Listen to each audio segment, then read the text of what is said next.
Welcome to Traders Corner. Joining me, as always, is Garth McKenzie, founder and editor of Traders Corner. Garth, welcome. Hi, Julieta. Garth, there was a brief moment of hope that we had that the S&P 500 would collapse in a heap, your option structure would come into the money and all would be well come this feature's closeout, but it is not to be. That's correct. We didn't even need it to collapse in a heap. We just needed it to move lower by 1 or 2% when we were speaking last week or 2 weeks ago. The chart of the S&P 500 is up on the screen at the moment. And look, there's no doubting that this is a strong index. I mean, you can see it's quite clear there's a rising lows and rising highs. It's been in a very solid upward trend since Donald Trump won the US election, actually in November last year. There hasn't been more than a 3% pullback in the index that entire time, which is unprecedented. So it's a very strong market, very, very shallow pullbacks. I have continued to put in these occasional put spread structures looking for a bit of a retracement. And I mean, I'm not even looking for a big retracement. I was looking, when we did this one, the strike level here is 2430 on the S&P 500, which when we did it in June, looked fairly feasible. Yeah. And it didn't look as if we were asking for a lot for the market to move lower. It would have been about a 5% move lower, which would have put us well into our sweet spot. And ordinarily, in any other normal year, you get that most of the time. You do get a 5 or even a 10% pullback most years. This year has just been very, very different. This market has been incredibly strong. And so, yes, we sit now in a situation where this put spread option structure of ours, which is on the right-hand side of the page, the payoff is illustrated there. This thing expires on Friday this week, on the 15th of September, and by all accounts, it's looking extremely unlikely that we'll make any money out of this unless something catastrophic happens between now and Friday. Technically, the way it's looking at the moment actually looks quite strong. You can see there's an upward sloping channel over there, which is quite clearly evident by those two horizontal parallel lines that I've drawn in there. And if this is to be believed, the fact that the S&P 500 has now moved up beyond 2480, then it suggests to me that we're probably going up to 2500, and the top of that channel comes in at about 2520. So it looks as if we could quite possibly go there, and then maybe we see a little bit of a reset from that level. So unfortunately, it does look as if we're going to lose our $240 option premium here, which we always knew was one of the possibilities with this trade anyway. Yeah, and at least the loss is quantified, as you say. Yeah. Garth, what about the local market? Because that's been quite interesting, especially in the last couple of days, because you'd taken sort of a short position, and that actually has worked out for you. So maybe yes, talk us through what's been happening. That's right. We'll take a look at the short position on the All-Me future, where we made some money after this. We're just quickly going to look at the daily chart of the top 40 future here. And what's evident here is that this 48,600 level on the top 40 futures held quite comfortably last week, and we've seen the market moving up off that level since then, and has now begun to break out above this shorter term downtrend over there that you can see I'm pointing out at the moment. Now, we're bumping up against 50,000 on the top 40 future today, which is obviously a very big round figure. And that round figure has been sticky on a number of occasions over the last month or so. It'll be interesting to see what happens at 50,000 again this time. If the market were to reverse down quite convincingly off 50,000, then it's possible we could start to see the formation of the right shoulder of a head and shoulders pattern there. But it's far too early to speculate on that right now, and we'll see how it goes. But here again, we also have one of these put spread option structures on, and this one was entered quite some time back, and we were looking at that point for a move below 48,000 and into this area around 46,000. It did actually happen back in June, but unfortunately you can't take profits on these things because of the way options pricing works and all the different variances in options pricing. We kind of leave these things to run out until expiry. And the way it's looking at the moment, it's looking unlikely that it will expire in the money. Keep in mind, our futures closeout locally is on the 21st of September. That's not this week, it's next week, Thursday. It's probably not likely that unless something catastrophic happens, it's unlikely that we're going to make money on this structure. So again, here, most likely we're going to lose our premium of 2,300 Rand. Not the end of the world. And do keep in mind, we've entered another structure for the December quarter, which we spoke about on last week's show, and I'll continue to update that week after week as once this one has expired. But that one works for us below 49,500 into the fourth quarter of the year. Okay, so that's the option structure, but then you have traded in and around it, and so maybe talking us to the position that you took when it was 2-3 weeks ago? Yes, it was about 2 weeks ago. We did a trade on the All-Me. So this is now a chart of the top 40 hourly futures now. So remember that one we looked at previously now was a daily chart. Here, every candlestick pattern here represents 1 hour worth of trading activity. And what we identified back then was that there was this head and shoulders top pattern which gapped through the neckline, which was a valid break, and that caused me to want to go short on this market for a pullback. And at that stage, I suggested that there was a likelihood that we could go down and fill this gap in the chart, which is at about 49,000. It has finally got there. So, we went short 3 all-me futures at a price of 49,725. Stop loss was 50,100. Now that stop loss was briefly flirted with, but we didn't stop it out. And then the target was 49,000. Now you can see over the past week or so, it got to that 49,000 target level. It closed the gap that I was looking for there, and we've taken profits on this trade. So in the end, we make 2,160 Rand when we include all costs here. So not a bad little trade all in all. And fortunately, this trade closed out just in time before the market started to take off again. Yeah, because, well, indeed. So quick off the mark there. Yeah. And it'll be interesting to see, I guess, what the market does for the last quarter of the year. It certainly will. We're obviously going into middle of September now, and then October, which seasonally actually is a weak time of the year. I mean, September actually is historically the worst month of the year for the markets.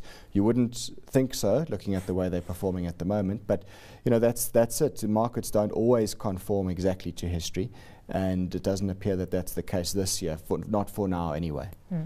Okay, Garth, so that leads us up to this week's trade, which is a position in PSG Group. Yes, that's right. So PSG Group, obviously a big investment holding company. It holds big stakes in the likes of Capitec, Zeda, Curro, PSG Consult, and a variety of other businesses as well. Incredibly successful business founded by Yanni Moton, and his Boer Buffett status is legendary in South Africa. Now, the holding company PSG Group here has pulled back quite sharply over the last 2 weeks or so, and it's got me interested.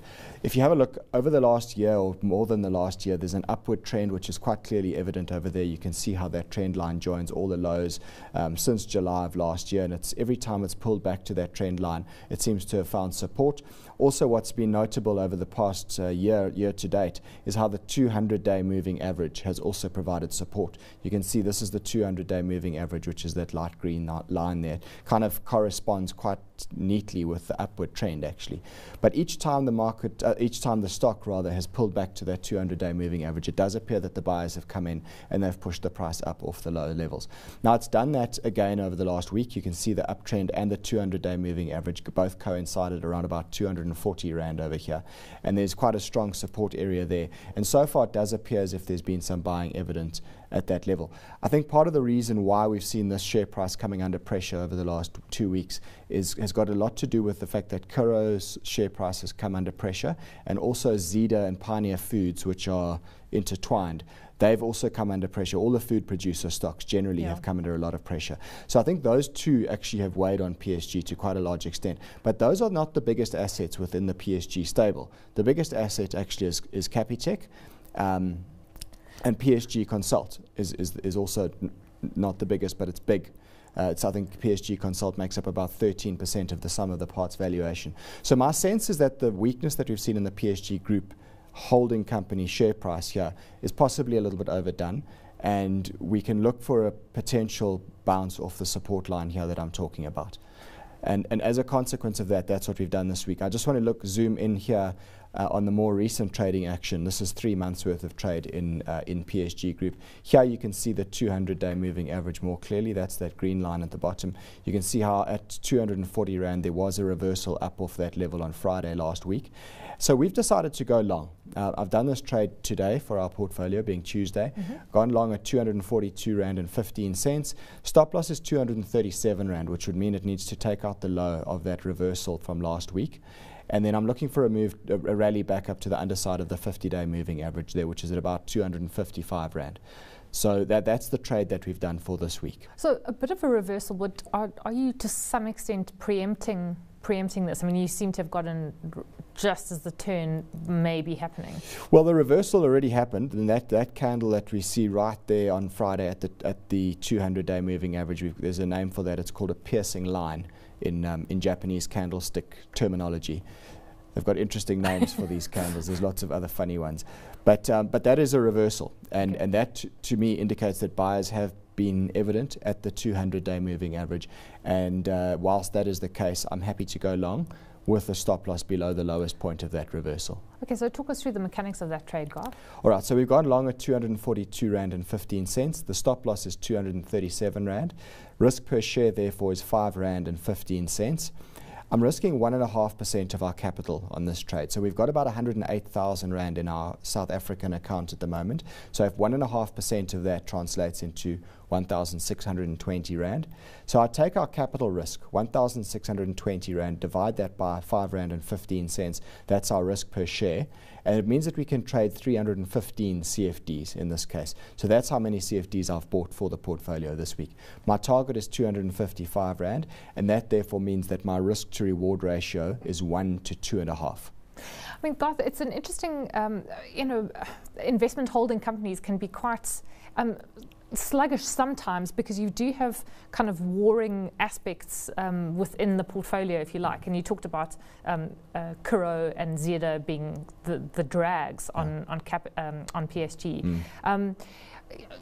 I sort of wonder what other factors you might be looking for a bit of a bounce higher, other than just technical factors that you've set out here on the chart. Well, often what you look at with an investment holding company is what is the discount to the sum of the parts valuation. That's where you take all the bits and pieces that make up the asset and then add it together and say, right, what's the total valuation of all those constituent assets? And how does that relate to the share price of the holding company? Typically, a holding company does trade at a discount to the sum of the parts, and you'll notice it with all of them, like the likes of a Brait, a Remgro, PSG Group, and others. They all trade at a discount to the sum of the parts. Interestingly, PSG Group over the last year has actually gone, at times, it's become a situation where it's traded at a premium to the sum of the parts, which is very unusual for an investment holding company. At the moment, that discount is about 6% relative to the sum of the parts valuation. So it's not outrageously cheap, but if you take it into the consideration of where it's been and into the consideration that at times this PSG Group has actually traded at a premium to its sum of the parts valuation, strangely, it's not it's not terrible, and but mainly what's driving me here is the technical factors that are at play. Okay, so and 1.5% of the portfolio, I guess you've been fairly active, not taking a 2% position, which is the maximum. Yes, not going into the full size position. I guess it's just we've got other trades on at the moment, not so much in our South African portfolio actually, because we've just got our option structures there. We've got some stuff on the offshore portfolio. I guess just leaving a bit of ammo, bit of dry powder to do some other buying if we see opportunities. Okay, well, let's look at those portfolios, the two of them, the South African and the overseas. Yeah, so our South African portfolio has perked up a little bit this week thanks to the gains that we made on that All-Me short, where we've taken profits there. And then you can see our two put spread option structures. We've still got the one which runs out to the 21st of September here, and then the December Allsy put spread as well, which we'll continue to monitor throughout the fourth quarter of the year. And now we've gone into the PSG Group this week. So there we're sitting with just over 108,000 Rand in the South African portfolio, which means we're up 8.3% for the year to date. And then our offshore portfolio is still lagging, unfortunately. We've got, again, a put spread structure on the S&P 500 here, where it looks altogether likely that we're going to lose our $240 premium at the end of this week. And then Unilever, we are still up on that trade, but it's come off a little bit since last week's show. We're up £165 there. So all in all, our pound account is still down about 5% for the year to date and really struggling. Yeah. And then just to end off with a reminder that you can get a weekly alert. Yes, you can. If you go to traderscorner.co.za, you can go to the middle of the page and you'll see there's a link there for a free weekly email. Click on that, register your details. It's really quick and simple. It'll take you about 30 seconds. And then we'll send you an email every Tuesday afternoon detailing what comes up on the show each week for that week. Great. Garth, we'll leave it there. Thanks as always for joining us. Garth McKenzie is founder and editor of Traders Corner.